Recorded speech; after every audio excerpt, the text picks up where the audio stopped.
अस्सलाम वालेकुम। आज हमारा क्विक बुक ऑनलाइन का 36 लेक्चर है। आज हम ये डिस्कस करेंगे अगर हमने अपनी क्विक बुक ऑनलाइन का पूरा डाटा माइक्रोसॉफ्ट एक्सेल में एक्सपोर्ट करना हो तो वो किस तरह से करेंगे। सबसे पहले यहाँ पे गियर बटन पे क्लिक करेंगे और टूल सेक्शन में जाके एक्सपोर्ट डाटा इस ऑप्शन को यहाँ पे सिलेक्ट कर लेंगे। जो ही हम यहाँ पे क्लिक करते हैं एक्सपोर्ट डाटा की एक विंडो ओपन हो जाएगी। इसमें देखिए आपसे पूछा जा रहा है कि आपने ऑल डेट्स का डाटा सिलेक्ट करना है। जो यहाँ पे मैं क्लिक करता हूँ कस्टम ऑप्शन के ज़रिए हम डेट को सिलेक्ट कर सकते हैं, किस डेट से लेकर जिस डेट तक हमने सिलेक्ट करनी हो, डेट वाइज डाटा एक्सपोर्ट करना हो।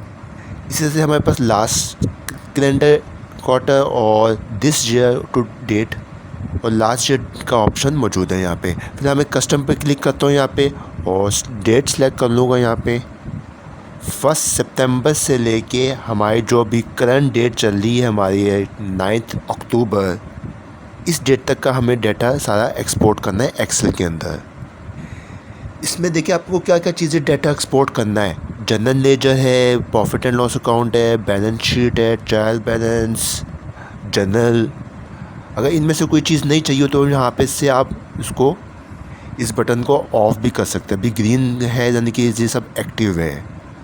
जो हम यहाँ पे एक्सपोर्ट टू एक्सेल पे क्लिक करेंगे जितना भी हमारा डाटा है वो एक्सपोर्ट हो जाएगा माइक्रोसॉफ्ट एक्सेल में। ये फ़ाइल जो है हमारे पास जिप फाइल में एक्सपोर्ट होगी डाउनलोड के सेक्शन में जाके।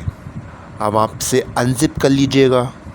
आप इस तरह से अपने माइक्रोसॉफ्ट एक्सेल के अंदर डाटा को एक्सपोर्ट कर सकते हैं, क्विक बुक ऑनलाइन का डाटा।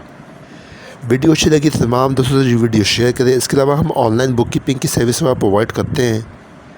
अगर किसी कंपनी ने ऑनलाइन बुक कीपिंग की सर्विस वहाँ लेनी हो तो हमसे कांटेक्ट कर सकते हैं। कांटेक्ट इन्फॉर्मेशन जो है इस वीडियो के डिस्क्रिप्शन में मौजूद है। Thanks for watching.